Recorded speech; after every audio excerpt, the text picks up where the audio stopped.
Morning!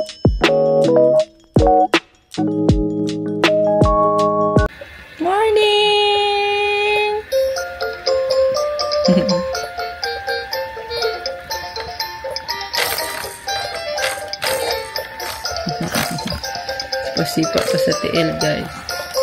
Morning, baby! Hi!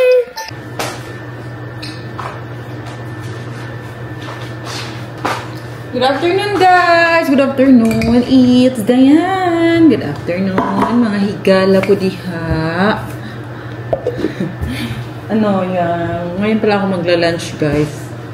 1:18 na. May daylight saving na naman. Nabawasan naman ng 1 hour dito sa amin. So, nabawasan or dagdag? Dagdag ata eh. 12. Dapat ngayon, 12:20. And nadagdagan siya ng isang oras. Kaya 1:18 na. Kaya pala hindi pa ako masyadong gutom. Pero alauna na, guys. Kaya ako ay piprito lang muna ako na ngayon ng ano, guys, ng pork chop. Kasi nilabas ko to kanina. At aking sabaw ay ang inisip ko ba ang sinigang or ito isang yan. Ito na lang isang chicken. Kainin natin yung sabaw. Kasi guys, ano, alam nyo ba, minicrowave ko yung pork ko. Inilabas ko siya kanina, guys. Pero, pag ano ko, hindi pa rin siya, matikas pa rin siya. Kaya, microwave na lang is the key. Para, madaling matunaw ang ice. Kukuha lang muna ako ng isa para kakain ako agad. Gusto kong kumain ng pritong pork chop. For sure, gusto din to ni Melby, guys. Kaya, pabauna natin ang ating asawa ng ganito. Kawawa naman. Puro gulay na.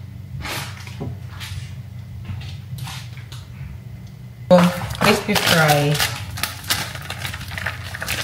Kasi, may ano na siya. Meron na siya. Sabihin niya. Basahin ko siya konti.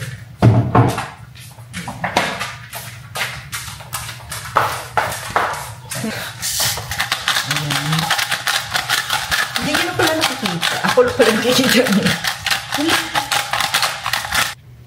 Nagugutom na ako talaga. Hindi pa pala ako gutom. Takot na nagsabing gutom. Ayan. Tuon na lang din natin si Melby. Baon niya.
Hi guys! Pork chop and chicken na gulay yung niluto ko. Ubusin ko na lang para wala na.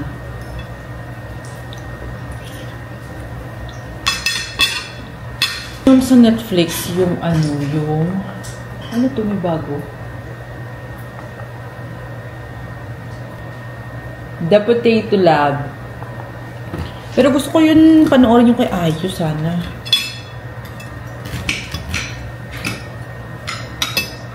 Dito din daw eh. Kain tayo guys! Mga on.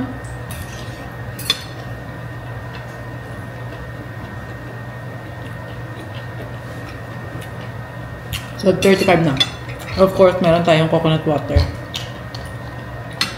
Kasi hindi masyadong masabaw yung aking ulam.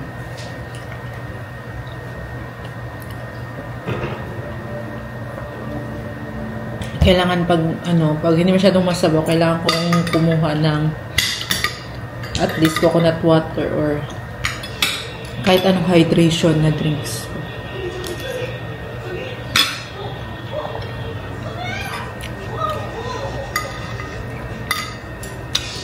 Kasi yung ating milk kailangan mag-continue.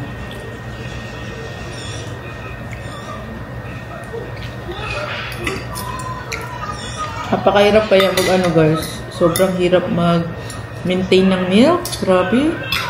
Ngayon ko lang siya na-imagine talaga. Akala ko sobrang dali lang kasi magpo-flow lang siya ng kanya pag nag-start na tawag nito. Pag nag-start na mag-maintain yung milk mo, akala ko yun na yun, magtuloy-tuloy na yun, ganun na. Hindi pala, kailangan nyo palang, meron ka palang inumin na pang-hydration. Hindi lang enough yung tubig, guys. Hindi enough yung tubig talaga. Kaya kailangan mong extra 3 times na hydration drinks talaga, guys. Kaya yun, napabili talaga ako. Parang mas mahal pa yung maintenance ng nagpapa-breast milk kaysa yung formula. Minsan, napapagod din naman, di ba? Kapagod kayo mag-pump. Kaya, iisip ko na lang na wala naman akong ginagawa. Alam yun, ako lang naman dito sa bahay. Kami-kami lang din naman ni Ayara.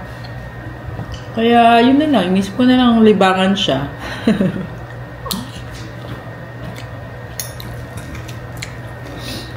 Kasi kung magsa-stop na din ako, wala na akong gagawin. Mamimiss ko siya. Kahit pagod na, di ba? Namimiss pa rin. Hindi, kaya ko pa kasi. Pag hindi ko na kaya, doon ako magsa-stop. Pag 1 year na.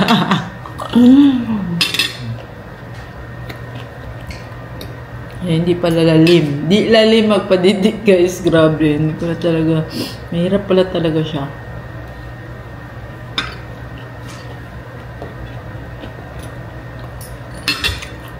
Alam niyo yun, kailangan yung kumain imbis na wala kayong gana, yun yung kumain. Alam niyo yun? Kakain ka na lang dahil baka pag next pump mo, walang lalabas na miya. Konti lang, ganun. Kaya, hindi ka talaga pwedeng mag-diet, guys. Kasi grabe. Hindi siya magpo-continue yung milk nyo pag hindi ka na hindi ka na kumakain.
Lagyan ko ng guys, ng sotanghon yung aking munggo.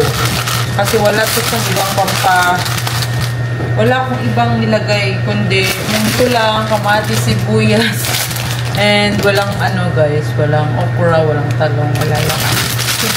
Kasi na lang natin yung ganito. Meron naman akong spinach. Ito. Kaya ito lang yung lalagay. At least naman merong ano, diba? Gulay-gulay. Ang gusto ko lang kasi guys na may sabaw ako. Kasi hindi pwedeng walang sabaw ang nagpapadede. Nakalinis ako kasi si Ayara tulog pa. Kaya medyo marami tayong magagawa. Kung pwede magmamap pa ako kasi naka-vacuum na ako kanina guys. Ang pinapanood ko, halos hindi ko na mapanood guys kasi busy. Tapos iba kasi pag Korean yung ano, gusto ko yung may English language, English translation na siya. Para kahit marami kang ginagawa, nakikinig ka lang. 'Di ba? Ito kasi yung Korean eh. Gusto ko panoorin yung kay IU. Tignan natin kung maganda. Kakaiyak-iyak daw. Kung may time pa ako na.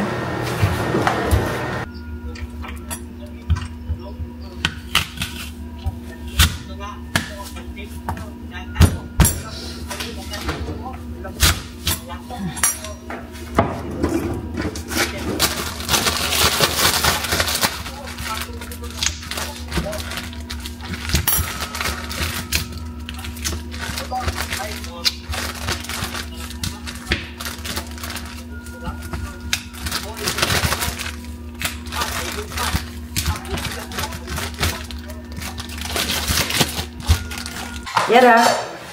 Look. May na. Ah. Gising na ang baby, guys. Look. Hi. Oh, ay. Nanapod. Grabe ka talaga, baby. Oh, baby. Ah, pasikat na, baby. There na. Hi, guys. Hello. Good afternoon. Good evening. Look. Ay, Witty. Ay, Witty. Ay, Witty. Ay, wala hair. Walang hair, baby. Walang buhok. Walang buhok. Walang buhok. Kain na ang body, guys. Work again. Work again, Dad. Sarap ang support niya. Nilagyan ko ng ano. Nilagyan ko yan ng yung ano lang. Tawag nito? Crispy fry. Parang chicken yan eh. Parang chicken? Tinge! Makain ba yung kamay niya kinakain? Dapat siguro 2 beses ko kainin na sa araw. Ayoko, nag-aaral siya sa mukha niya, nakangati. Kain tayo guys. May background tayo na paatuhod. Balikat ulo. Ayan. So, and aking munggo na may sotanghon. Kain tayo, mga on guys.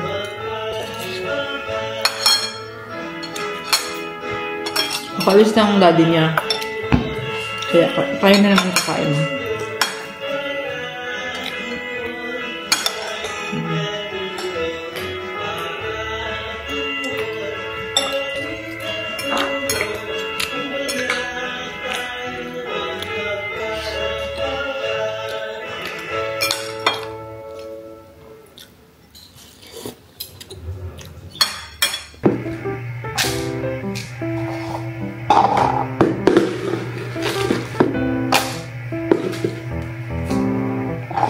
Oatmeal.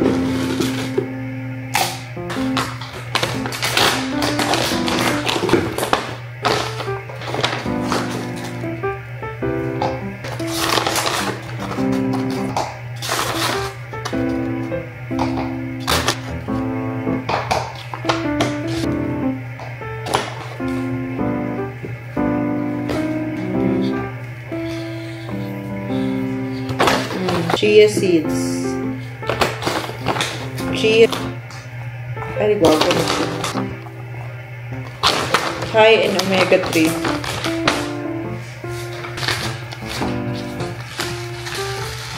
Ayan eh.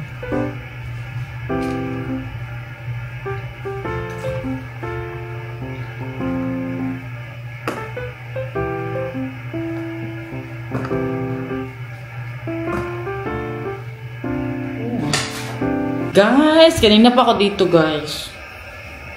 Nag-edit.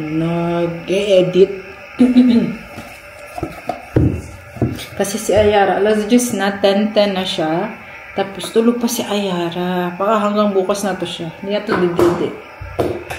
Parang naiba na naman yung routine niya ngayon. Alas 8, gutom na siya noon. Tapos hanggang umaga na siya gumigising, mga 6 na. So, yun na yung routine niya lagi. I mean, mga 3 days niya na itong ginagawa na hindi na siya nagdedede ng mga 12 or mga 11. Diretso na siya tulog agad. Pag nagtitimpla ako, tapos binibigay ko sa kanya habang tulog siya, hindi niya na dinedede, tinatanggal niya. Kaya nasasayang ang milk. Kaya ayaw ko na lang siya padidein kung hindi siya iiyak. Or sa akin ko na lang siya padidig kung iyak siya. Ganyan yung ginagawa ko. Pero, most of the time wala. Hindi na siya nanghihingi. Aakyat na siguro ako, guys. Sobrang lamig na. Yung lamig na ako dito kasi ang lamig din ang iniinom ko na tubig. Pangatlo ko na ata ito ngayong araw. Kaya, sobrang nilalamig na ako. Yun lang pala ang aking video, guys. Thank you so much for watching. See you again on our next vlog. Babu! Thank you, guys.